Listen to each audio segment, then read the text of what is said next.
আজকে আলোচনার central theme বা সাবজেক্ট ম্যাটার, মূল আলোচ্য বিষয় হচ্ছে জাহান্নাম। বলেন এক বাক্যে সবাই, নাম কি? জাহান্নাম। কিয়ামতের দিবসে মানুষের মাঝে there will be two groups, ফারিকুম ফিল জান্নাতি ওয়া ফারিকুম ফিস সাঈদ. One group will enter in the paradise and another group will enter in the hellfire. এক গ্রুপ যাবে জান্নাতে, আর এক গ্রুপ যাবে জাহান্নামে। আমরা কি হতে চাই? পেছনে আওয়াজ আছে, সামনে আওয়াজ নাই। আমরা কি জাহান্নামী হতে চাই না জান্নাতি হতে চাই? আর একটা প্রশ্ন, আমরা কি বাম দিক যেতে চাই না ডান দিক যেতে চাই? ডান দিক হচ্ছে দ্য পিপল অফ প্যারাডাইস, আর বাম দিক হচ্ছে দ্য পিপল অফ হেলফায়ার। এটা হচ্ছে জান্নাতি মানুষের রাস্তা, এটা হচ্ছে জাহান্নামী মানুষের রাস্তা। বামে যাবেন না ডানে যাবেন? জান্নাতি মানুষের মর্যাদা আর জাহান্নামী মানুষের মর্যাদা কখনো কি সমান হতে পারে? সূরাতুল হাশর 28 নম্বর পারা আল্লাহ তাআলা বলছেন, লা ইয়াস্তাওয়ি আসহাবুন নারি ওয়া আসহাবুল জান্নাহ, আসহাবুল জান্নাতি হুমুল Faizun. The people of paradise and the people of hellfire, they are not equal ever. The people of paradise, they have gained the ultimate success in their own lives. আল্লাহ তাআলা বলছেন, যারা জান্নাতি আর যারা জাহান্নামী তারা কখনো সমান হতে পারে না। যারাই জান্নাতি তারাই হচ্ছে আমি আল্লাহর চোখে সবচেয়ে সফল মানুষ। সুবহানাল্লাহ পড়বেন না? এই জাহান্নামটা কেমন হবে এটা বোঝানোর জন্য আমি 4টা পার্টে ওয়াজ করব, 4টা অংশ থাকবে। হাত তুলে বলেন সবাই, কয়টা? নাম্বার 1, এই মুখস্থ করে নেন মুরব্বী আব্বাজান, যদি আপনিও পারেন I will give you a big reward. আপনি পারলেও আপনাদের পুরস্কার আছে। যদি বাচ্চা থাকো বাচ্চারাও শোনো, কারণ আমার অনেক মাহফিলে বাচ্চারাও পুরস্কার পায়। মারহাবা বলবেন না আপনারা? মনোযোগ বাড়ান। কয়টা? 1, how will be the hellfire look like? জাহান্নামটা দেখতে আসলে কেমন হবে, এর রূপ কেমন হবে, এর খাবারটা কেমন হবে। Number 2, how will be the heat of fire? জাহান্নামের আগুনের তাপ কতটা ভয়ঙ্কর হবে। নাম্বার 3, সাহাবায়ে কেরামদের মাঝে জাহান্নাম নিয়ে কতটা ভয় ছিল। কিছু হাদিস অ্যাজ এ স্টোরি আমি শেয়ার করব, ঘটনাস্বরূপ আপনাদেরকে শেয়ার করতে চাই। Last and final topic, on the day of judgment, who will enter in the paradise and who will enter in the hellfire, we will talk about it ইনশাআল্লাহ। সর্বশেষ আমরা জানবো কারা হবে জান্নাতি, কারা হবে জাহান্নামী। এই 4টা বিষয় হাইলাইট করব। Please please pay your attention, মনোযোগটাকে নিয়ে আসেন, দুনিয়ার সব চিন্তা বাদ দিয়ে দেন। Please try to change your life, জীবনটাকে পরিবর্তন করার নিয়াতে একটু ওয়াজটা মনোযোগ দিয়ে শুনবেন। জাহান্নামটা কেমন হবে 30 নম্বর পারা সূরাতুন নাবা, 30 পারার ফার্স্ট পেজ, প্রথম পৃষ্ঠা। আল্লাহ তাআলা বলছেন, ইন্না জাহান্নামা কানাত মিরসাদা। The hellfire is look like a big boat. এ জাহান্নাম হবে বিশাল লম্বা একটা ঘাটির মতো। লিতাগিনা মাআবা, for the transgressors a place of return. যারা হবে সুদখোর, ঘুষখোর, বেনামাজি, জেনাকার, তাদের জন্য এই জাহান্নামকে প্রিপেয়ার করে রেখেছে একজন। আওয়াজ দিয়ে বলেন তিনি কে? টাইম লিমিটেশন কতদিন হবে? প্লিজ পে ইউর অ্যাটেনশন, মনোযোগ দেন। কতদিন আমরা জাহান্নামে থাকবো? আল্লাহ তাআলা বলছেন, লাবিথিনা ফিহা আহকাবা। The people of hellfire, they will live in the hellfire for age. জাহান্নামীরা যুগের পর যুগ জাহান্নামে বসবাস করবে। খাবার কেমন হবে? এটা বড্ড ভয়ঙ্কর আয়াত। এটা শুনলে আমার দেহের পশমগুলো অটোমেটিকলি দাঁড়িয়ে যায় আমার ভয়ে। আল্লাহ বলছেন, লা ইয়াযুকুনা ফিহা বারদা ওয়ালা শারাবা। ইস, কোনো খাবারই থাকবে না। যখন তারা প্রচন্ড ক্ষুধার্ত হয়ে যাবে, আল্লাহকে বলবে, Allah we are so hungry, give us some foods, খাবার দেন। কোরআনে আসছে যাকুম, একটা ছোট্ট প্লেটে করে গোল একটা ফল দেওয়া হবে। The name of the food is Zaqqum. এই ফলের নাম হচ্ছে যাকুমের চতুর্পাশে থাকবে লম্বা লম্বা কাঁটা। যখন মানুষ মুখে সেই ফলটা নিবে স্বাদ নেওয়ার জন্য, প্রত্যেকটা কাঁটা এতটা ক্রিপস, এতটা শার্প, এতটা ধারালো হবে, এক একটা কাঁটা পুরো জিহ্বাতে ঢুকে এই পাশ দিয়ে বের হয়ে যাবে। আয় হায়, তাও মানুষ ট্রাই করবে। এতটা ক্ষুধার্ত হবে জাহান্নামীরা, ট্রাই করবে চাবিয়ে খাওয়ার জন্য, গিলে খাবে। যখন গিলে ফেলবে, ওই ফলের কাঁটাগুলো তার গলার এই পাশ থেকে প্রত্যেকটা কাঁটা বের হয়ে ছড়ছড় করে রক্ত ঝরবে। নাউজুবিল্লাহ পড়বেন না আপনারা? এবার জাহান্নামীরা বলবে, আল্লাহ উই নিড ওয়াটার, পানি দাও।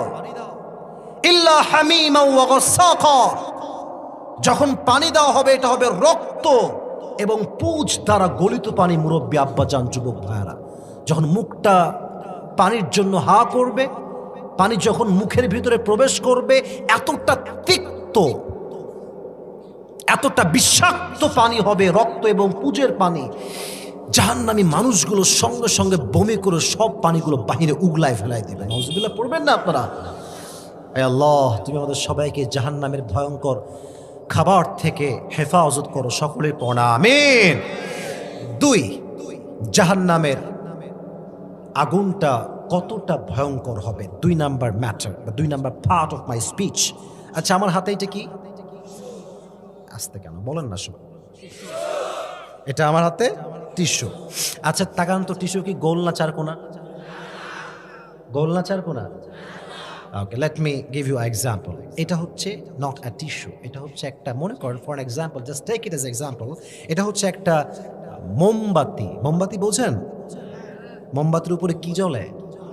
এই তো মাশাআল্লাহ, আগুন জ্বলে। আচ্ছা বলেন তো, বুঝে থাকলে বলবেন, আদারওয়াইজ কিপ কোয়াইট, চুপ থাকবেন। মোমবাতির যে আগুনটা উপরে জ্বলে, এটা কি খুব বেশি লম্বা না একদম মিটি মিটি? ভাই একদম মিটি মিটি, একটু একটু জ্বলে। Okay, let me give you example. এখন এই মোমবাতিটা আমার হাতে আছে, মনে করেন এটা হচ্ছে মোমবাতি। আমি বললাম, এই দুর্গাপুর তাই না, আসো এদিকে। একজন ছেলে দুর্গাপুর এদিকে আসছে, হুজুর কি হয়েছে? আমি বললাম যে বাবু তোমার সঙ্গে আমার একটা গেম হবে। আছে কি গেম হুজুর? এটা চ্যালেঞ্জ। আমি বলবো তোমাকে একটা কাজ করতে হবে, এই কাজের পরিবর্তে I will give you 10 crore টাকা, তোমাকে 10 কোটি টাকা আমি আসিফ দিব। বলবি 10 কোটি টাকা? চ্যালেঞ্জটা কি, কাজটা কি? আমি বলবো there is one condition, you have to just put your finger in this fire just for 5 minutes and nothing else. মাত্র 5 মিনিট তোমার এই আঙ্গুলটা আগুনে ধরে রাখবে, আঙ্গুল হটালেই টাটা শেষ। 5 মিনিট, জাস্ট ফর 5 মিনিটস। কোনো যুবক কি তার আঙ্গুলটা যা এই যে আগুন রাখবে 5 মিনিটের জন্য? বলেন বলেন বলেন বলেন বলেন বলেন বলেন। কেউ রাখবে না। বলবে কিসের 10 কোটি? আমার হাত ঠিক থাকলে একদিনে 20 কোটি টাকাও কামাইতে পারবো, ঠিক কিনা বলেন? কেউ হাত দিবে না। এবার আসেন প্রশ্ন করি, দুনিয়ার আগুন আর জাহান্নামের আগুন কি এক না ভিন্নতা আছে? কত বেশি ভিন্নতা আমাকে বোঝাতে দেন হাদিস থেকে। এক, দুনিয়ার আগুনের চাইতে জাহান্নামের আগুনের তাপ হবে 70 গুণ বেশি, 70 গুণ বেশি। আর একটা হাদিস শোনাই। আচ্ছা বলেন তো, জাহান্নামের আগুনের রং কি হবে? কে বলতে পারে? কালো, black, not red colour, black colour. তিরমিজির হাদিস। নবী করিম সাল্লাল্লাহু আলাইহি ওয়াসাল্লাম বলেছেন, আল্লাহ তাআলা এই জাহান্নামের আগুনকে 1000 বছর জ্বালিয়েছেন, ফলে তা লাল হয়ে গিয়েছে। আবার 1000 বছর জ্বালিয়েছেন, ফলে তা সাদা হয়ে গিয়েছে। আবার 1000 বছর জ্বালিয়েছেন, ফলে তা কালো হয়ে গিয়েছে। এখন জাহান্নামের যেই রূপ আগুনের, it's look like a black colour, পুরোটাই কালো ধোঁয়াশার মতো। নবীজি বলেছেন, যখন জাহান্নামের আগুনটা মানুষের দেহে স্পর্শ করবে, আয়াত আছে, লাওয়াহাতুল লিল Bashar, it will remove the skin from your body. দেহে যখন সামান্য একটু ঝলসা লাগবে, দেহের চামড়ার গোস্ত সহ সবগুলো খসে খসে মাটিতে পড়ে যাবে। নাউজুবিল্লাহ পড়বেন না আপনারা সবাই? কতটা ভয়ঙ্কর হবে একটু ফিল করার ট্রাই করেন। আমি দোয়া করি আল্লাহ সবাইকে এই বড্ড ভয়ঙ্কর আগুন থেকে, জাহান্নাম থেকে আল্লাহ মুক্তি দান করুন, সকলেই পড়া আমিন। 3 নাম্বার, সাহাবা একরামদের মাঝে জাহান্নামের আগুনের ভয় কেমন ছিল? আচ্ছা বলেন তো, ইসলামের প্রথম খলিফার নাম কি? কে বলতে পারে? Abu Bakr. Right right right, বলেন সবাই, নাম কি? আবু বকর রাদিয়াল্লাহু তাআলা আনহু। ছোট্ট কয়েকটা হাদিস বলছি, please keep it in your mind, একদম খুব ভালো করে মাথায় রেখে দেন, জীবনে অনেক কাজে দিবে। আবু বকর রাদিয়াল্লাহু তাআলা আনহু উনি হচ্ছেন প্রাইম মিনিস্টার, প্রধানমন্ত্রী। আচ্ছা আমাদের দেশের প্রধানমন্ত্রীর নাম কি যুবক ভাইরা? শেখ হাসিনা, আচ্ছা আমি একটু ছোট্ট কথা জিজ্ঞেস করি, don't take it negatively and don't mind. যদি শেখ হাসিনা সাহেব বলেন, মানে উনি আমাদের মাননীয় প্রধানমন্ত্রী, উইথ ডিউ রেসপেক্ট বলছি যুবক ভাইরা, যদি উনি বলেন যে আমার কাছে গরুর গোস্ত খাওয়ার টাকা নাই, do you believe that? Do you believe that? কেউ বিশ্বাস করবেই না। প্রধানমন্ত্রীর কাছে গরুর গোস্ত খাওয়ার টাকা নেই, কি মজা মগের মূল্য পাইছেন নাকি আপনি? কেউ বিশ্বাস করবে না। এবার আসছে হাদিস। একদিন আবু বকর রাদিয়াল্লাহু তাআলা আনহু ঘরে আসছেন, তার বউ আসছে, সে বলছে আবু বকর একটা আবদার আছে। কি আবদার? আপনার সন্তানরা বলেছে যে তারা আরবের সবচেয়ে দামি খাবার, সেটার নাম হচ্ছে সারিদ, তারা আপনার থেকে খেতে চায়, আপনি খাওয়াবেন? উনি কিন্তু প্রধানমন্ত্রী, যুবক ভাইরা, মুরব্বী আব্বা জান, বলছে কেমনে খাওয়াবো? প্রধানমন্ত্রী হতে পারি আমি, বাট সারিদ যে কিনবো ওইটার কোনো টাকা আমার পকেটে নাই। সুবহানাল্লাহ পড়বেন না আপনার সবাই? এবার বউ বলছে আপনি কি বললেন? রাষ্ট্রের কোষাগারে লাখ লাখ টাকা রাখা আছে, নিয়ে আসেন। তো বলছে আমি যদি কোষাগার থেকে টাকা নিয়ে এসে খাই, আমার এই হিসাব কেউ না করলেও হিসাবটা করবে একজন। আওয়াজ দিয়ে বলেন তো তিনি কে? আমি জাহান্নামের আগুনে পুড়তে রাজি নই। সন্তানদের কাছে মাফ চেয়ে নাও যে আমি কখনো আপনাদের সারিদ খাওয়াতে পারবো না, মাফ চাই। এ কথা বলে বের হয়ে গেছে। লম্বা সময় পরের কথা, একদিন তিনি বাসায় আসছেন, তো দেখছি তার বউ, তার হাতে একটা প্লেট আছে, প্লেটে কয়েক টুকরা সারিদ রাখা আছে। বলছে নেন আপনি সারিদ খান। বলছে আরে এ সারিদ তুই পেয়েছো কোথায়? আমি তো তোমাকে টাকা দিইনি, তুই পেয়েছো কোথায়? এটা কি হারামের টাকা নাকি? তো বলছে না না না, এটা হারামের টাকা না। আপনি যে আমাকে প্রত্যেক মাসে হাত খরচের টাকা দেন, ওইটা বাঁচিয়ে বাঁচিয়ে বাঁচিয়ে বাঁচিয়ে প্রায় ৩-৪ মাস পরে যখন টাকাটা একটু বেড়েছে, ওই টাকা দিয়ে আমি আমার সন্তানদের আবদার মেটাবার জন্য কয়েক টুকরা সারিদ নিয়ে আসছি বাজার থেকে। সুবহানাল্লাহ, নাই তো আপনাদের সময় ভাই? আল্লাহু আকবার। তো উনি নিয়ে একটু খেলেন, একটু খেয়ে সোজা পার্লামেন্ট, সংসদ ভবনে গেলেন। সমস্ত নেতা, মন্ত্রী, এমপি, মেয়র, রাষ্ট্রের সমস্ত রেসপন্সিবল পারসন, দায়িত্বশীল ব্যক্তিবর্গকে ডেকে বিশাল বড় একটা মজলিস শুরা, বিশাল বড় একটা মিটিং ডাকলেন। দাঁড়িয়ে গেলেন, একটা ভাষণ দিলেন। ভাষণ দিয়ে বলছেন আমার রাষ্ট্রের প্রজারা, ভাষণটা ছিল এইরকম, তোমরা আমাকে যে বেতন প্রত্যেক মাসে নির্ধারণ করেছ, বেতনটা আমার জন্য পারফেক্ট নয়। তোমরা যেই বেতন দিয়েছ, এই বেতন থেকে টাকা বাঁচিয়ে বাঁচিয়ে আমার বউ আমার জন্য সারিদ কিনেছে, সন্তানের জন্য সারিদ কিনেছে। এটা তাই প্রমাণ করে যে এর চাইতে কম বেতন হলেও আমি আবু বকরের সংসারটা আরামেই বের হয়ে যাবে, চলে যাবে। সুবহানাল্লাহ পড়বেন না? তোমরা এটাকে এখন কমাও, বেতনটা আর রাইখো না। এখন যুবকরা গেছে অবাক হয়ে গেছে, সব যুবক সামনে ছিল। তো বলছে একজন যুবক দাঁড়ায় যায়, এটা কেমন কথা? ইয়া আমিরুল মুসলিমিন, আপনি কেন বেতন কমাবেন? আপনি আমাদের রাষ্ট্রের প্রধানমন্ত্রী, থাক না বেতন আপনার যা আছে আগে। উনি একটা কথা বলেছেন, that is my main message that I would like to drop here. উনি বললেন তোমার বেতন আমি বেশি নিলাম আর আল্লাহ আমাকে এর জন্য জাহান্নামে ফেলবে, আমি সব কষ্ট সহ্য করতে পারবো, বাট জাহান্নামের আগুনের এক ফোঁটা তাপ আমার কাছে সহ্য করার কোনো ক্ষমতা নাই। সুবহানাল্লাহ পড়বেন না আপনারা সবাই? কতটা জাহান্নামের আগুনকে তিনি ভয় পেয়েছেন। এবার আমাদের দেশকে দেখেন, আমাদের দেশে আমি বলতে হবে আমার ভয় করলে চলবে না। আমি যদি ভয় করি কাকে, দেশটা ধ্বংস হয়ে যাবে। যুবক ভাইরা, আমাদের এই পুরো বাংলাদেশটা চোর এবং বাটপার দ্বারা ভরে গিয়েছে। যুবক ভাইরা, বিশাল বড় বাড়ি বানাও গরিবদের জন্য, সরকার টাকা দিয়েছে, কাজ পেয়েছে এলাকার লোকেরা, মাইন্ড করবেন না আমার কথায়। লাগবে রড, দিয়েছে বাঁশ। বলেন বলেন বলেন বলেন বলেন বলেন। রাস্তা বানাও মানুষের জন্য, রাস্তায় পিচ দিয়েছে কেমন জানেন? ওই দেখবেন যে মাঝে মাঝে আটা হয় না, আটা দেখবেন যে আটা এমনি ধরে উঠানো যায়। রাস্তায় এত সস্তা পিচ ঢালাও দেয়, এমনি হাত মারলে সব উঠে যায়। যুবক ভাইরা ঠিক কিনা বলো? ये दिन ही दिन नहीं है, सामने और भी दिन बाकी है। হ্যাঁ, আজকে আপনি গাদ্দারি করে খাবেন, এমন একটা দিন আসবে আল্লাহ আপনার সম্মান মাটির নিচে মিশিয়ে ধূলিসাৎ করে দিবে। যুবক ভাইরা, তবে আমাদের দেশে এত কথা বলে লাভ নাই।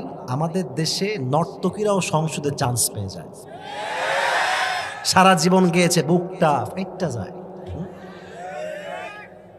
কথা আপনার কথা না বলে তো আমি ওয়াজ করতে পারবো না ভাইরা আমার।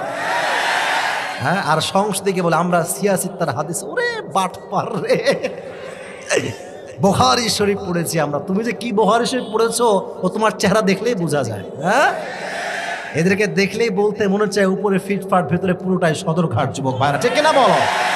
অতএব রাষ্ট্রের দায়িত্বে যারা আছে তাদের হৃদয়ে জাহান্নামের ভয় থাকলে দেশের উন্নয়ন কেউ আটকাতে পারবে না যুবক ভাইরা, ঠিক কিনা বলো? এবার বলেন তো, ইসলামের সেকেন্ড খলিফা, দ্বিতীয় খলিফা, তার নাম কি? কে বলতে পারে? Right answer. আবার বলেন সবাই, নাম কি? এবার লুক অ্যাট মাই ড্রেস, আমার বডির দিকে আমার পোশাকটা দেখেন। আচ্ছা, আমি যেটা পরে আছি নাও, এটা কি পাঞ্জাবি না জুব্বা? কে বলতে পারে? জুব্বা, জুব্বা। আমি একটু বোঝাই দেই, হাদিসটা আমি বলবো আগে, একটু এক্সাম্পল দেই। জুব্বা দেখবেন, এই যে আমার আব্বাজান জুব্বা পরে আছে। আপনি কি পরে আছেন? পাঞ্জাবি? পাঞ্জাবি, আচ্ছা। পাঞ্জাবি দেখেন, এই যে এক্সাম্পল আমার দুই পাশে আছে। পাঞ্জাবি এই হাঁটুর উপরে কখনো আসে, হাঁটুর নিচে কখনো যায়। হাঁটুর উপরে আসলে হয় শর্ট পাঞ্জাবি, হাঁটুর নিচে গেলে বলে লং পাঞ্জাবি। আর জুব্বা অ্যারাউন্ড গোল, অ্যারাউন্ড গোল। আর এটা হাঁটু পর্যন্ত আসে না, এটা যায় টাকনু বরাবর। কথা কি বোঝা যায়? শুনি নাই, কথা বোঝা যায়? যায় যায়। আমি পড়ে আছি জুব্বা। এবার আসেন হাদিসে ঢুকি। ওমর ফারুক রাদিয়াল্লাহু তাআলা আনহু একবার জুমার মেম্বার দাঁড়িয়ে খুতবা দিচ্ছেন, কিন্তু তার জুব্বাটা এতটা লম্বা যে এটা টাইলস যা আমাদের মসজিদে থাকে না, মাটি থেকে গিয়েছে, এত লম্বা জুব্বা। তো মাঝখান থেকে একজন যুবক দাঁড়িয়ে বলছে, ওমর তোমার জুব্বা এত লম্বা কেন? তুমি কি রাষ্ট্রের টাকা মেরে খাইছো নাকি? নাউজুবিল্লাহ পড়বেন না আপনার সবাই? প্রধানমন্ত্রী কি বলছে বোঝেন আপনারা কিছু? প্রধানমন্ত্রীকে বলছে আপনি কি রাষ্ট্রের টাকা মেরে খেয়েছেন? আমাদের দেশের প্রধানমন্ত্রী আর ইয়ে তো বহুত দূর কি বাত হে, নেতার চামচার ভাবেই তো আমরা বাঁচি না ভাইরা আমার। আমাকে চিনিস ভাই? আমি কে জানিস? তুমি বাটপার, তুমি আবার কে? হ্যাঁ, তুমি তো বাটপার, তুমি চামচামি করে খাও, তোমার পরিচয় হচ্ছে এটা, ঠিক কিনা বলেন? একটা বাইক কিনে R15, ফ্রেজার, জিক্সার, পালসার, অ্যাপাসি, এমন একটা ভাব আর বাপের রাস্তা মনে হয়। হ্যাঁ, এদেরকে দেখলে ভয় পাওয়ার কোনো দরকার নাই। মাথায় রাখবেন যে নেতার পরিচয় বড় হয় সে কখনো বড় হয় না, যে নিজের পরিচয় বড় হয় সেই তো বড় হয় যুবক ভাইরা।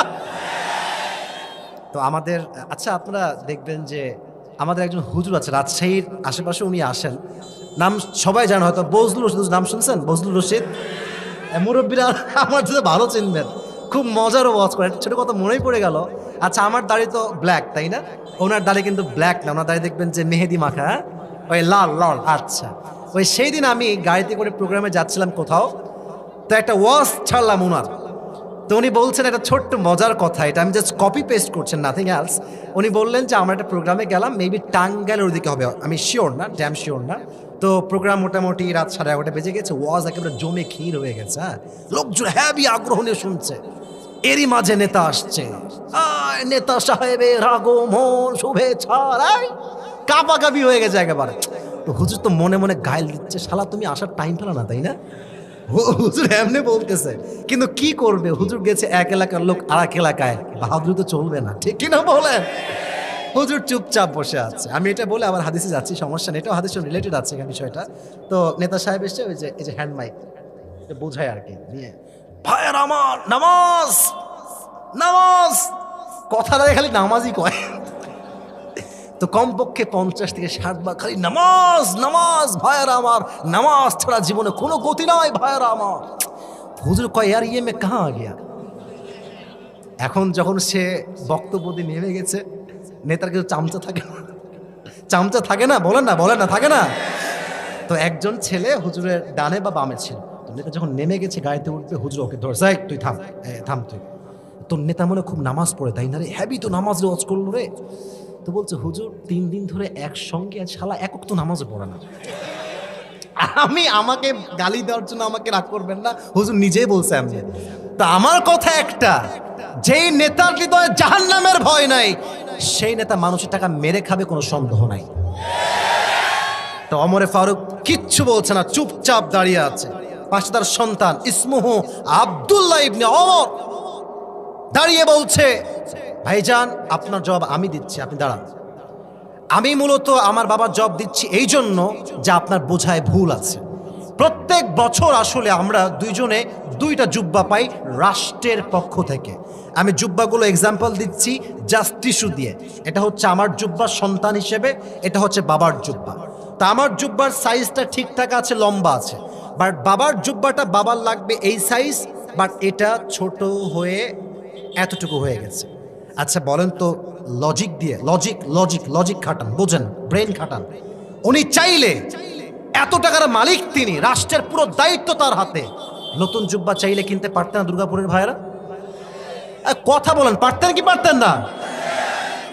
কেনেন নাই। বলছে এই তোমার জুব্বা নিয়ে আসছো। ও রাখলাম কেন, বোঝাইতে হবে তো। ছেলের জুব্বা নিয়ে আসছে, তো দর্জিকে ডাকছে, দর্জি সাহেব এদিকে আসছেন। দর্জি আসছে, হুজুর কি বলবেন বলেন। বলছে আমার ছেলের জুব্বার এখান থেকে একটু কাটেন। আচ্ছা আমার হাদিস কি বোঝা যাচ্ছে যুবক ভাইয়েরা? এটা কাটেন, কাটা হয়েছে, বলছে এটা কেটে আমার জুব্বার নিচে তালি দেন। তালি দিয়েছে, 2 পাটের জুব্বা তালি দিয়ে পড়েছে। রাষ্ট্রের 1 পয়সা জাহান্নামের ভয়ে মেরে খায় নাই। সুবহানাল্লাহ। কোথায় আপনাদের সবার? এটাকে বলা হয় জাহান্নামের আগুনের ভয়।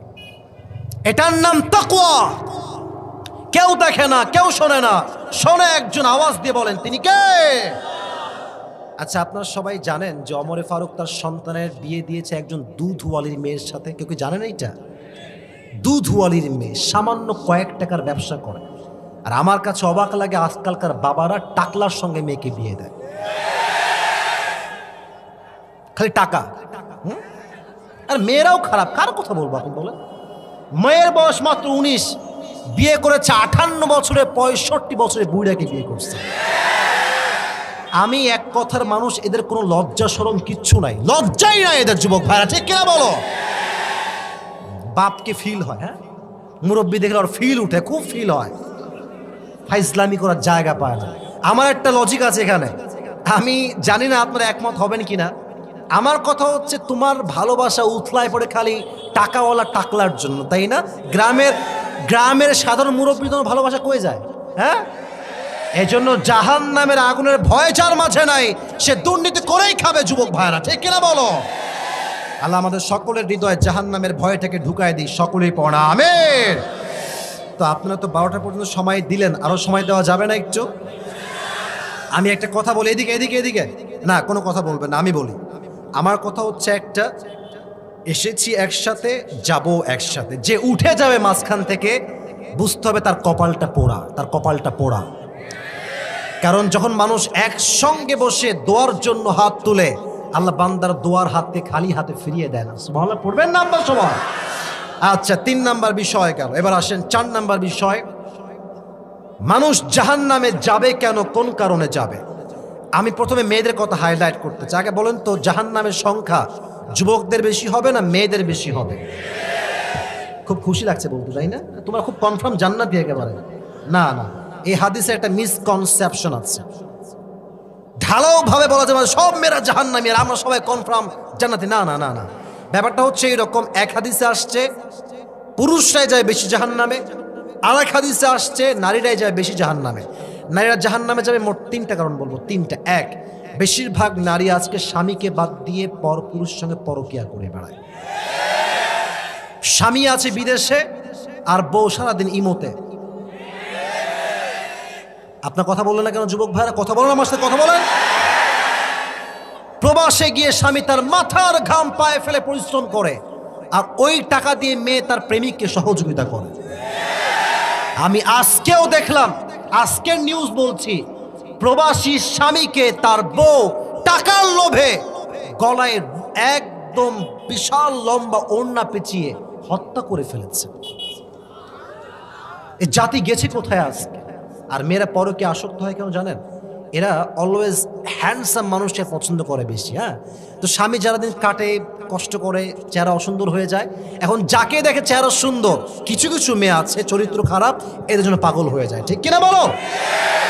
এক, মেয়েরা পরকীয়ার জন্য বেশি জাহান্নামে যাবে। 2, বেশিরভাগ মেয়েরা জাহান্নামে যাবে স্বামীর সঙ্গে অপর পুরুষকে তুলনা করবার জন্য। একজন স্বামী, অন্যের স্বামী অনেক বড় লোক, তার বউকে দিয়েছে আইফোন 15 প্রো ম্যাক্স। এখন বউ বলছে কি গো, তার স্বামী তাকে দিল আইফোন 15 প্রো ম্যাক্স, তুমি তোমাকে নোকিয়াও দিলা না। এরকম আছে না? মেয়ে এরকম আছে না? আছে না? আছে না? এরা জাহান্নামে যাবে। তাকফুরনাল আশির। নাম্বার 3, বেশিরভাগ মেয়ে জাহান্নামে যাবে চরিত্র নষ্ট হওয়ার কারণে। যুবক ভাইরা ঠিক কিনা বলো? চরিত্র নষ্ট হয়েছে কেমনে একটু বুঝাই দিয়ে আমি আরেক হাদিসে যাচ্ছি। আজকালকার 6 এর মেয়েরা টিকটক চালায়, আজকালকার 8 এর মেয়েরা প্রেম করে বেড়ায়। যুবক ভাইরা 10 পর্যন্ত পড়তে পড়তে এসএসসি দেওয়ার আগে 4-5টা প্রেম হয়ে যায়। তাহলে আমরা বিয়ে করলে কাকে করবো আপনি বলেন? আজকালকার মেয়েদের সতীত্ব 16 বছর বয়সে হারায় যায়। জানি মাইন্ড করবেন, বাট সত্য কথা এইটাই। কথা ঠিক কিনা বলো যুবক ভাইরা? অতএব আমাদের কথা একটা, বিয়ের সময় টিকটকার নয়, মেকআপ সুন্দরী নয়, আটা সুন্দরী নয়, চরিত্রবান মেয়েকে বিয়ে করতে হবে। ঠিক কিনা বলেন? এবার আসেন সর্বশেষ কারণ মানুষ জাহান্নামে যাবে, তার সবচাইতে বড় কারণ হচ্ছে নামাজ। দলিল কি? 29 নম্বর পারা। এই আমার কথা শুনো, তোমাদেরকে বলতে হবে না। 29 নম্বর পারা, সূরাতুল মুদ্দাথির। এখন আমি একটা আয়াত বলবো, তারপরে হাদিস অ্যাড করব। ইয়াতাসালুনা আনিল মুজরিমিনা মা সালাকাকুম ফি সাকার ক্বালু লাম নাকু মিনাল মুসাল্লিন। কিয়ামতের দিনে জাহান্নামী মানুষগুলো বলবে, তোমরা জাহান্নামে কেন আসছো? তারা ডাক দিয়ে বলে, ভাই ঈমান আমল সব ঠিকঠাক ছিল, আমার শুধু নামাজে বেঠিক ছিল। পুরো সপ্তাহ দেখবেন কিছু লোক মসজিদে আসে না, শুধু শুক্রবারের দিন যখন হয় লুঙ্গি বাঁধতে বাঁধতে আসে, যখন ইমাম সাহেব আল্লাহু আকবার দিয়ে নামাজ শুরু করে ফেলে। হ্যাঁ, আর এই লোকগুলো সপ্তাহে একদিন বাইকওয়ালা কোনো ভদ্র নয়, বাইকের মধ্যে অভদ্র একেবারে। এতগুলো মানুষ ওয়াজ শুনছে, ইচ্ছা মতো হর্ন দিচ্ছে ওখান থেকে। বেয়াদব কোথাকার, 1 নম্বর বেয়াদব। আস্তাগফিরুল্লাহ। তাকবীর দেন সবাই, লিল্লাহি তাকবীর। নামাজ ঠিকঠাক ছিল না। তো যারা দেখবেন সপ্তাহে একদিন নামাজ পড়তে আসে, এদের ভাবে ইমাম সাহেব টিকতেই পারে না। আর দেখবেন কিছু মুরব্বী আছে, মুরব্বী রাগ করবেন না, চায়ের দোকানে বসবে, এদিকে তাকান, এই ডান পাটা এদিকে তুলবে পায়ের উপর, সবাই না, তুলে এমনে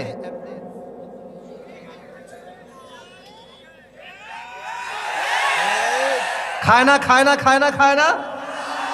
আরে আমি নিজের চোখে দেখেছি। তবে এখানে এরকম কোনো মুরব্বী নাই বলে আমার বিশ্বাস।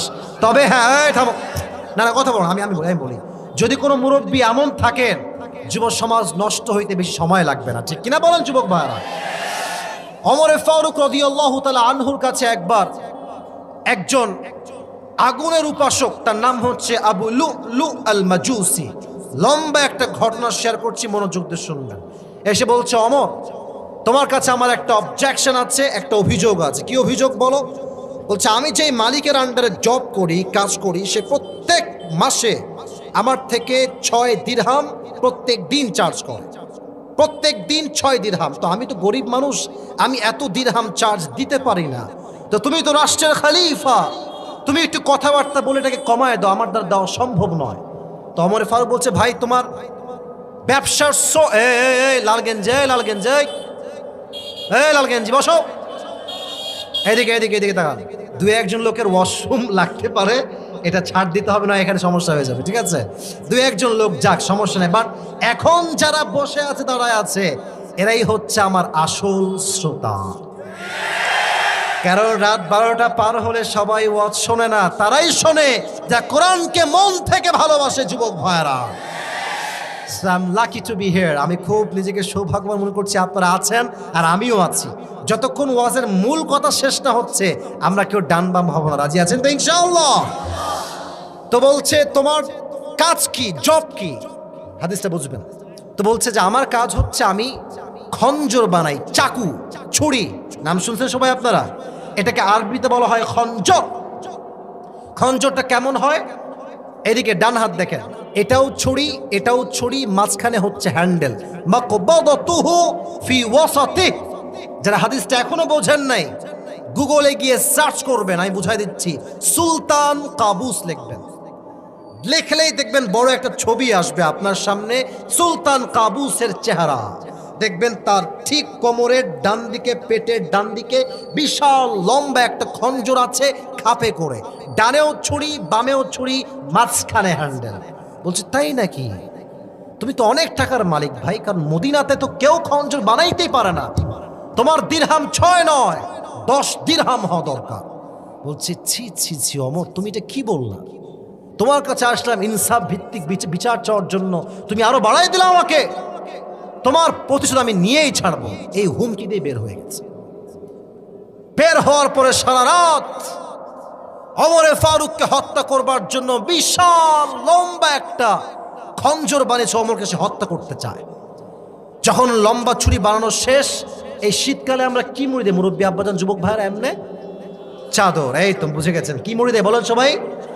চাদর। আচ্ছা দেখবেন আমার মায়েরা নেকাব পরে, এই যে আমার দিকে, আমার লুক অ্যাট মাই ফেস, এমনে নেকাব পড়ে না? এমনে, হ্যাঁ, এখান থেকে নিয়ে এই পর্যন্ত, আর এখান থেকে এদিকে তাকান, এখান থেকে নিয়ে এটা উঠে এই যে এই ভ্রু পর্যন্ত, তাই না? আচ্ছা, সে কি করেছে দেখেন, চাদর নিয়ে পুরো চাদরের পাটটা এমনি দিয়েছে, বোরকার মতো, হিজাবের মতো, এটা নিয়ে নামাইছে এই ভ্রু পর্যন্ত। কথা কি বোঝা যায়? যায় যায় যায়। আমি হাদিসটা প্র্যাকটিক্যালি বোঝাবার ট্রাই করছি। আর চাদরের নিচের যে পাট, নিচের অংশ, এটা এমনি দিয়েছে এই পর্যন্ত, মানে পুরো মুখটা নেকাবের মতো ঢেকে নিয়েছে, একদম বোরকার নেকাবের মতো পুরো ফেসটাই কভার্ড, কিচ্ছু দেখা যায় না, উইথাউট আইস, চোখ দেখা যায় খালি, আর কিচ্ছু দেখা যায় না। যখন ফজরের আজান দিয়েছে, মুনাফিকের রূপে ছদ্মবেশে নামাজ পড়তে আসছে ওমরের পেছনে। ওমর যখন আসছে নামাজ পড়াবার জন্য, এসেই বলছে সাহাবা ইকরাম সফু সুফুফাকুম, কাতার সোজা করো, লম্বা হয়ে দাঁড়াও, কাঁধে কাঁধ মিলিয়ে দাঁড়াও। যখন তিনি কথা বলেছেন, মুনাফিক কিন্তু পেছনেই আছে, একদম মুয়াজ্জিনের ডানে কিংবা বামে। যখন তিনি আল্লাহু আকবার দিয়েছেন, মুনাফিকও আল্লাহু আকবার দিয়ে হাত বেঁধেছে। এবার সবাই আমার চেহারা না দেখে আমার 2 হাত দেখেন, আমার পেটের দিকে সবাই তাকান। মুরব্বী, যুবক, প্লিজ হাদিসটা একটু প্র্যাকটিক্যালি বোঝেন, এটা আপনার জীবনে প্রভাব ফেলতে পারে বলে আমার একটা আশা আছে। 2 হাত বেঁধেছেন, সানা পড়েছেন, সূরা ফাতিহা পড়েছেন, কিরাত পড়েছেন। এবার যখন আল্লাহু আকবার দিয়ে রুকুতে যাবেন, পেছন থেকে আবু লু আল মাজুসি তার চাদরটাকে উঠিয়ে এমনি উড়াই দিয়েছে, আর তার ডান থেকে বিশাল লম্বা একটা খঞ্জর বের করেছে, যার ডানেও ছুরি বামেও ছুরি, এমনি ধরে সোজা ওমরের পেটের মাঝ বরাবর এমনি একটা, এমনি আরেকবার এদিকে, মোট 3টা পোচ একসাথে দিয়েছে। 3টা পোচের এতটা ধাপ, এতটা শার্পনেস, এতটা ধারালো ছিল সে ছুরিটা, ওমরের পুরো পেট 2 ভাগ হয়ে তার পেট ভেতর থেকে নাড়ি ভুঁড়ি সবগুলো বাহিরে বের হয়ে আসছে। আহা! ওমরে ফারুক নামাজের মাঝে চিৎকার দিয়ে বলছে, কাতালানি আল কালব, আমাকে একটা কুকুর হত্যা করেছে, আমাকে বাঁচাও। এ কথা বলেই তিনি অজ্ঞান হয়ে পড়ে গেছেন। সাহাবা একরাম 2-1 জন দৌড় দিয়ে আসছে, ওমরকে ধরে সাইডে নিয়ে গেছে, আর ওমরের জায়গায় আরেকজন ইমাম পেছন থেকে তার জায়গায় দাঁড়িয়ে গিয়েছে। সুবহানাল্লাহ পড়বেন না আপনারা সবাই? ওমরে ফারুককে ধরে সাইডে নিয়ে গেছে, সবাই নামাজ পড়ে দৌড় দিয়ে আসছে। কি হয়েছে ওমরে ফারুকের সাথে, কি হলো তার? দেখছে পুরো পেট কেটে ওমর ফারুক এমনি শুয়ে আছে, সেন্স নাই, সেন্সলেস, একদম জ্ঞান নাই। এবার রাষ্ট্রের সব চিকিৎসকরা দৌড়ে আসছে, ওমরকে বাঁচাও। ওমরকে জাহানের খলিফা, এমন একজন রাষ্ট্রনায়ক যার খেলাফতের সময়ে বাঘ, সিংহ, হরিণ এক ঘাটে পানি পান করেছে। সুবহানাল্লাহ পড়বেন না আপনারা? একদম অজ্ঞান হয়ে আছে। ডাক্তাররা এসে কি করেছে, পানির বোতল এখানে আছে, আমি এক্সাম্পলটা দিচ্ছি, তার পেছনে এই জায়গাতে ঘাড়ে হাত দিয়ে শুয়েছিল সে, আমার দিকে দেখেন, এমনি উঠিয়েছে হালকা, তার মুখটা ধরে হা করিয়েছে পানি দেওয়ার জন্য। তো যখন পানি এমনি দিয়েছে মুখে, পানি ঢুকেছে গলা দিয়ে নেমে, বুক দিয়ে নেমে, পুরো পেট 2 ভাগ কাটা, সব পানিগুলো ঢুকে পেট কেটে সব পানিগুলো বাহিরে বের হয়ে গেছে। দৃশ্যটা বুঝতেছেন যে দৃশ্যটা কি ভয়ঙ্কর হতে পারে? আপনি পানি দিচ্ছেন একজন মানুষের মুখে, তার পানি তার পেট কেটে সব বের হয়ে যাচ্ছে। এবার ডাক্তাররা বলে তোমার দুধ নিয়ে আসো, দুধ অনেক গাঢ় জিনিস, এটা সহজে পেট থেকে কেটে বের হবে না। যখন দুধ নিয়ে আসছে, তাকে উঠিয়ে দুধ দেওয়া হয়েছে, দুধটা গলা দিয়ে নেমে বুক দিয়ে নেমে পুরো পেট কেটে সবগুলো দুধ বাহিরে বের হয়ে গেছে। এই দৃশ্য দেখে ডাক্তাররা বলছে শেষ, আমাদের আর কোনো আশা ভরসা নাই, একমাত্র আল্লাহ চাইলে অমরকে বাঁচাতে পারে, আদারওয়াইজ আর সম্ভব না। কিন্তু হাদিস তো এখনো শেষ হয় নাই। হঠাৎ করে ওমর ফারুক অজ্ঞান থেকে জ্ঞানে ফিরে আসছে। এদিকে তাকান, আমার চোখ দেখেন, আমি চশমা খুলেছি, আমার চোখ দেখেন, এই চোখটা আছে না, লম্বা না, একদম মিটি মিটি করে খুলেছে, একদম ঝাপসা ছোট্ট ছোট্ট দেখা যায়। তো দূর থেকে একজন সাহাবী দেখছে ওমর ফারুক চোখ খুলেছে, দেখার সাথে সাথে দৌড়ে আসছে, ইয়া ওমর, ইয়া খলিফাতুল মুসলিমিন, আর ইউ ওকে, আপনি ঠিকঠাক আছেন তো? কি হয়েছে আপনার? আপনার সব ঠিকঠাক আছে তো? বেশি কষ্ট হচ্ছে না তো আপনার? উনি কোনো কথা বলছেন না, জাস্ট হাত দেখেন, হাত দিয়ে ইশারা করছে, বলছে এই এই এই, বারবার চুপ করে আছি, পেছনে কথা বলে যাচ্ছে। কমিটিরা তামাশা দিচ্ছে, কমিটিরা বসে বসে, আমায় কাউন্টার দেওয়া লাগবে সবকিছু, আপনার হেল্প করবেন না? বেয়াদব কোথাকার সব পেছনে, এই কথা বলো তোমরা, এটা কি মাছের পাপ পরিবেশ নাকি ভাই? কমিটি দাঁড়ায় থেকে শুনতেছে যে কথা বলছে, কথা বলুক আপনারা। আমি হাদিসটা বলছি মনোযোগ দিয়ে, প্রত্যেকটা মানুষ চাতক পাখির মতো হাদিসটা শুনছিল, ঠিক কিনা বলেন? তখন ওমর ফারুক বলছে, তোমার এই কানটা আমার মুখের কাছে নিয়ে আসো, এদিকে আসো, এদিকে। তো ওই সাহাবী দৌড় দিয়ে এসে তার কানটা ওমর ফারুকের মুখের কাছে নিয়ে আসছে। ইস, ও ভেবেছে ওমর ফারুক মনে হয় আমাদেরকে সম্পত্তির কথা বলবে, ছেলের কথা বলবে, মেয়ের কথা বলবে, বউয়ের কথা বলবে, মায়ের কথা বলবে। যখন তার কানটা বাড়িয়েছে, ওমর ফারুক জাস্ট একটা কথা জিজ্ঞেস করলেন, আসল্লান নাস, আসল্লান নাস। এই সাহাবী, আমি যেই নামাজের ইমাম ছিলাম অজ্ঞান হওয়ার আগে, আমার অজ্ঞান হওয়ার পরে তোমরা কি সেই নামাজটা জামাতের সাথে আদায় করেছিলে? সুবহানাল্লাহ পড়েন, সুবহানাল্লাহ পড়েন। আল্লাহু আকবার, আল্লাহু আকবার। একজন মানুষের পুরো পেট কেটে গেছে, তার নাভিগুলো বের হয়ে, ভুঁড়িগুলো বের হয়ে ডানে পড়ে আছে, পুরো জমিনটা রক্তাক্ত হয়ে আছে। এন্ড অফ দ্য লাইফ, জীবনের শেষ মুহূর্তে, he is not asking for money, he is not asking for his sons and daughters, he is not asking for wife, he is just asking for সালাহ।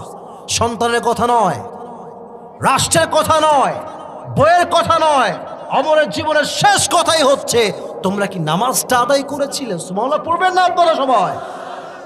যে মানুষটা দুনিয়াতে জান্নাতের টিকিট পেয়েছে, সে মানুষ নামাজকে ভোলে নাই। আর আজকাল আমাদের দেশের মানুষগুলো ঈদের দিন নামাজ পড়তে আসে না। আপনার এলাকাতে এমন লোক আছে, দেখেন, ঈদের দিন নামাজ পড়তে আসে না। বলবেন এই আয় রে নামাজে, কি বলে জানেন? প্যান্ট খারাপ, বলো না, বলে আমার প্যান্ট খারাপ, লুঙ্গি খারাপ। আসলে প্যান্টও খারাপ না, লুঙ্গিও খারাপ না, তো চরিত্রটাই হচ্ছে খারাপ। চরিত্র ঠিক থাকলে কেউ প্যান্টের বাহানা দেয় না, যুবক ভাইরা, ঠিক কিনা বলো? আপনার সবাই আজহারির নাম শুনছেন, মিজানুর রহমান আজহারির নাম শুনছেন না? তার একজন নানা, মুরব্বীর এদিকে দেখান, তার একজন নানা ছিলেন, তার নাম হচ্ছে গোলাম সরওয়ার সাইদি হুজুর। অনেক যুবকরা চেনো তোমরা? করোনা ভাইরাসের সময় অনেক বক্তব্য পুরো দেশে ভাইরাল হয়েছিল। উনি একটা কথা বারবার বারবার বারবার বলতেন, এবং আমি যে কথাটা হেডফোন লাগে কতবার শুনেছি যে ইমানকে মজবুত করার জন্য, আমার কোনো ধারণা নেই। এটা মিডিয়ার সামনে আমি বলছি, এটা সত্য কথা, আমি আল্লাহকে সাক্ষী রেখে বলছি। ওনার প্রত্যেকটা কথা আমার হৃদয়ে কলিজায় দাগ টেনেছে। উনি বারবার বলতেন, বারবার বলতেন, নামাজ নাই যার, ইমান নাই তার। উনি আর একটা কথা বারবার বলতেন, নামাজ নাই যার, মুসলিম হিসেবে কোন পরিচয় দেওয়ার অধিকার নাই তার, ঠিক কিনা বলো? আউয়ালু মা ইউহাসাবু বিহিল আবদু ইয়াউমাল কিয়ামাতি আস-সালাহ। কিয়ামতের দিবসে প্রথম হিসাবটাই হবে নামাজ নিয়ে, প্রথম কথাই হবে নামাজ নিয়ে। আর আজকালকার যুবকেরা রাত ৩টা ৪টা পর্যন্ত টিকটক চালায়, প্রেম করে, ফেসবুক চালায়, কত বছর যে ফজরের নামাজ জামাতে পড়ে নাই, তার কোনো হিসাব তার কাছে নয়। এজন্য আমার যুবক ভাইয়ারা, ওয়াজের শেষের দিকে আমরা আছি, একটা ওয়াদা করেন। আচ্ছা, নবীজির জীবনের শেষ কথা কি ছিল যেন বলেন তো দেখি আপনারা? নামাজ। আমি আপনাকে কোন হাদিস দিব? আমার তো হাদিস নাই। নবীর জীবনের শেষ কথা যেখানে নামাজ, সেখানে আমি আর কি বলবো আপনাকে, আপনিই বলেন। যেই দিন নবীজি মারা যাবেন, জিবরাইল আসছে, ইয়া রাসূলুল্লাহ আজকে আমি একা আসি নাই, মেহমান আসছে। মেহমান আবার কে গো? নিয়ে আসো আমার কাছে। মেহমান যখন আসছে, মেহমান হচ্ছে সাধারণ কোনো মেহমান নয়, ইসমুহু মালাকুল মউত। যখনই নবীর ডান পাশে আসছে, নবীকে এসেই মালাকুল মউত সালাম পেশ করেছে। পড়বেন না? না, সুবহানাল্লাহর আস্তে আওয়াজ হয়ে যাচ্ছে, জোরে শুরু সুবহানাল্লাহ পড়েন সবাই মন খুলে। আর বলছি, ইয়া রাসূলুল্লাহ আমি কিন্তু আমার জীবনের সবার রূহ কবজ করেছি, ফ্রম অ্যাডাম টু ঈসা, সবার রূহ যারা মারা গেছে সবার রূহ আমি কবজ করেছি। বাট আপনি, you are the first person, আমার জীবনে প্রথম মানুষই হচ্ছেন আপনি যার শিউরে দাঁড়িয়ে আমি রূহ কবজ করি নাই, আগে এসে সালাম পেশ করেছি। আপনারা সবাই পাকিস্তানের টপ ফেমাস স্কলার মাওলানা তারিক জামিলের নাম শুনেছেন যুবক ভাইরা? দেখবেন যে সাদা সাদা পাগড়ি পরে, হয়তো তোমরা ফেসবুকে অবশ্যই তার চেহারা দেখেছো। ওনার একটা বয়ান আছে, how was the death of last Messenger Muhammad সাল্লাল্লাহু আলাইহি ওয়াসাল্লাম, শেষ নবীর ইন্তেকাল কেমন ছিল। এই মালাকুল মউত যখন নবীর কাছে আসছে, এসে বলছে, নবী আল্লাহ আমাকে একটা মেসেজ দিয়েছেন আপনাকে বলার জন্য। বলো কি মেসেজ? আল্লাহ বলেছেন, এই আজরাইল খবরদার, হুয়া হাবিবি, এটা আমার বন্ধু, আমার ভালোবাসার মানুষ, কোনো কষ্ট দিবি না। আগে বলবি, ইয়া রাসূলুল্লাহ আপনি কি যেতে চান নাকি থাকতে চান? যদি আপনি থাকতে চান আপনাকে রেখে যাব, যদি আপনি যেতে চান তবেই আপনাকে নিয়ে যাব। সুবহানাল্লাহ। কোথা? দুর্গাপুরের ভাইরা। তার মানে তারিক জামিল বললেন যে আমি জাস্ট উর্দুটা কোট করছি, উর্দুটা দেন বাংলা বলবো। উনি বললেন, जिस इंसान के पास मौत भी इजाजत मांगती है कि मैं आऊं या ना आऊं, जिस इंसान के पास मौत परमिशन मांगता है कि मैं आऊं या ना आऊं, मैं उस इंसान से मोहब्बत ना करूं तो मैं किससे मोहब्बत करूं? ठीक कि ना बोले? কি সুন্দর কথা। যে মানুষটার কাছে মৃত্যু অনুমতি, নবী আমি আসবো কি আসবো না, আমি সেই নবীকে ভালো না বাসলে মেসি এবং নেইমারকে কোন বিবেকে ভালোবাসবো? যুবক ভাইরা বলো বলো বলো। নবী হচ্ছে আমার ভালোবাসার শ্রেষ্ঠ জায়গা। তো বলেন, তাই নাকি? তাহলে আমাকে রূহ কবজ করবার জন্য আসছো? বলছি, ইয়া রাসূলুল্লাহ ইয়েস, আপনি বললে করব। তো বলছি, থামো, স্টপ স্টপ, এটা কাজ আছে। আইনা আয়েশা, আয়েশা কোথায়? এদিকে আসো, তাল। আয়েশা দৌড় দিয়ে আসি, ইয়া রাসূলুল্লাহ হোয়াট হ্যাপেন, কি হয়েছে? আপনার চিৎকার করছেন কেন, আওয়াজ করছেন কেন? বলছে, বসো। বসেছে। কি হয়েছে নবীজি? বলছে, আচ্ছা তোমাকে যে আমি কয়েক টুকরা স্বর্ণ দিলাম, স্বর্ণ এগুলো কোথায় রেখেছো? বলছে, আছে বাসাতে, আলমারির ভেতরে আছে। বলছে, এখনই এই মুহূর্তে প্রত্যেকটা স্বর্ণ আল্লাহর রাস্তায় দান করে দাও। নবীজি থাক না, আমার কাজে দিবে, ফাতেমার কাজে দিবে, আলীর কাজে দিবে, সবার কাজে দিবে আগামীতে। তো বলছে, না না না, সব দান করো, এর জন্য করবা। আমি নবীজি আল্লাহর সঙ্গে এমন অবস্থায় সাক্ষাৎ করতে চাই যখন আমার কাছে 2 পয়সা কিচ্ছু ছিল না, আমি নিঃস্ব হয়ে রবের সামনে দাঁড়াতে চাই। সুবহানাল্লাহ পড়েন। এখানে যারা আসছেন আমরা বেশিরভাগ মনে হয় মধ্যবিত্ত পরিবারের সন্তান, তাই না? আমরা সবাই তো মধ্যবিত্ত পরিবারের সন্তান যুবক ভাইরা। ছোট্ট একটা হাদিস বলছি, এটার সঙ্গে রিলেটেড করে। যারা গরিব তারা বড়লোকের চাইতে 500 বছর আগে জান্নাতে প্রবেশ করবে। আর নবী যখন জান্নাতে প্রবেশ করবে, মুরব্বী আব্বা যান আমার দিকে তাকান, অনেক কষ্ট আপনি জীবনে করেছেন মুরব্বী আব্বা, আমি জানি আপনার অনেক কষ্ট আছে জীবনে। নবীজির ডান পাশে থাকবে গরিবরা জান্নাতে যাওয়ার সময়। নবীজি সবাইকে নিয়ে ডান পাশে নিয়ে একসঙ্গে জান্নাতে প্রবেশ করবে। অতএব আমরা যে গরিব, আমরা যে মধ্যবিত্ত, কষ্ট আছে নাকি আজ থেকে? আর এত আসতে বললেন, তার মানে আছে। আমরা যে মধ্যবিত্ত পরিবারের সন্তান, কোনো কষ্ট আমাদের আছে আছে আছে আছে। এবার নবীজি বললেন, ঠিক আছে যাও। যখন সে চলে গেল, এবার মালাকুল মউত আসো, তোমার কাজ করো। যখন মালাকুল মউত আসবে, নবীজি শেষ 2টি মেসেজ দিয়েছেন যুবক ভাইরা, এটা মুখস্থ রাখবা, পুরস্কার পাওয়ার সময় কাজে আসবে। 1, as-salat as-salat as-salat as-salat। 2, ওয়ামা মালাকাত আইমানুকুম। উম্মতেরা যাই করো আর তাই করো, নামাজকে ছেড়ে দিও না, নামাজকে ত্যাগ করো না। 2 নাম্বার, তোমাদের যে স্টাফ আছে, গোলাম আছে, দাস আছে, তোমাদের আন্ডারে জব করে, এদের সাথে তোমার কখনো খারাপ ব্যবহার করতে যেও না। সুবহানাল্লাহ পড়ুন সবাই আপনারা। অতএব নবীজির জীবনের শেষ কথা ছিল নামাজ, নামাজ, নামাজ। তাহলে আজ থেকে আমরা জাহান্নাম থেকে বাঁচতে চাইলে আর এক ওয়াক্ত নামাজও পড়বো না, তাই না? বুঝলে বুঝপাতা, না বুঝলে বলেন পড়বো কি পড়বো না? তো যাই হোক, হোয়াট এভার, আমি এখন পুরো ওয়াজের সামারি বলছি, সারাংশ বলছি। এদিকে তাকবীর দেন একটা, লিল্লাহি তাকবীর। আজকে আলোচনার মূল বিষয়বস্তু ছিল জাহান্নাম। দুর্গাপুরের ভাইরা নাম ছিল কি? কয়টা ভাগে কথা বলেছি আজকে? মাশাআল্লাহ মাশাআল্লাহ। বলেন কয়টা? এক, জাহান্নাম দেখতে কেমন হবে, তার খাবার কেমন হবে। দুই, জাহান্নামের আগুনের তাপ কেমন হবে। তিন, জাহান্নামের আগুনের ভয় সাহাবায়ে কেরামদের মাঝে কেমন ছিল। Number 4, and that is my last point, কারা যাবে জান্নাতে, কারা যাবে জাহান্নামে। আমরা বলেছি জাহান্নামে যাওয়ার অনেকগুলো কারণ, মেয়েদের জন্য, আমাদের সবার জন্য। এবার আসেন সারাংশটা, পয়েন্টগুলো হাইলাইট করে বলি। এক, জাহান্নামটা দেখতে হবে বিশাল বড় একটা ঘাটির মতো। হ্যাঁ, ইন্না জাহান্নামা কানাত মিরসাদা। এখানে মানুষ থাকবে কতদিন? লাবিথিনা ফিহা আহকাবা, যুগের পরে যুগ। খাবার হবে কেমন? দুইটা প্রকার ভেদ বলেছি। খাবার যেটা হবে, এটা হবে হচ্ছে কাঁটাযুক্ত। কি যুক্ত? এই কাঁটা হবে ক্রিস্প অ্যান্ড শার্প, অনেক ধারালো, দুই পাশে কাঁটা দিয়ে লম্বা লম্বা কাঁটা। যখন মুখে দিবে প্রত্যেকটা জিহ্বার অংশ কেটে বের হয়ে যাবে। আল্লাহ পানি দাও, we are so thirsty, we need water, পানি দাও। পানি যখন দেওয়া হবে একটা পেয়ালায় করে, পুরো পানিটাই হবে ইল্লা হামিমা ওয়া গাসাকা, রক্ত এবং পুজ দ্বারা গলিত পানি। নাউজুবিল্লাহ, নাই আপনাদের?